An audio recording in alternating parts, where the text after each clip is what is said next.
Y'all, this is unbelievable. Let me just tell you who this woman is. She is a former child welfare employee, which means she would go and check parents and inspect and monitor them on their parenting skills. Yet she has just been charged with murder in the death of her own daughter, who was 13 years old. So a former employee with Florida Department of Children and Families has been arrested after her 13-year-old daughter was found deceased. This is 34-year-old Diane Natasha Mack. Reportedly, her daughter was found extremely emaciated and obviously malnourished, and she was said to be covered in wounds that were in all stages of healing. The Highlands County Sheriff said that the girl was found nude in nothing but a diaper, and that was when deputies arrived to their home after Diane called for help early Friday morning. Reportedly, the teen also had open lacerations that she had just looked to be suffered just recently. Now, Diane, to begin with, told investigators or authorities that she found her daughter unresponsive on Thursday morning, but police said it looked like it was probably more in the middle of the afternoon. She didn't call 911 right away, but instead she took other children, I think there were 4 other children that were in the home with her, to a place called Titusville,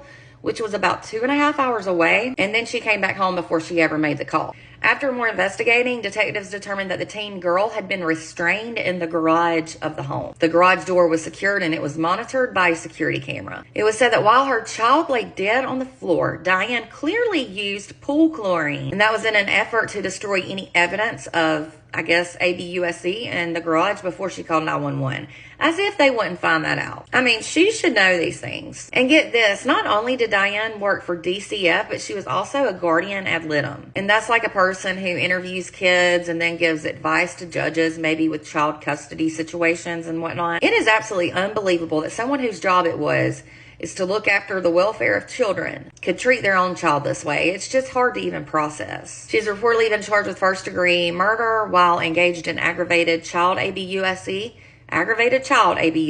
kidnapping, as well as destroying evidence. She is currently, luckily, being held without bond. Look, you already know how I feel about Department of Children Services or Family Services, whatever you want to call it. It's different in almost every state. I've just got an issue with the way they handle things, but it seems to me they need to be looking at who they're hiring. Because if you hire somebody like this, are you really looking into their backgrounds and what their home life is like and their personal lives? Because unfortunately it does, well, not unfortunately, fortunately it does matter. Those things, how they treat their own children, needs to be looked at if they're going to be looking at how children are being treated and their needs. That's just my opinion. Let me know what you think in the comments, and for more true crime, be sure to hit the follow button.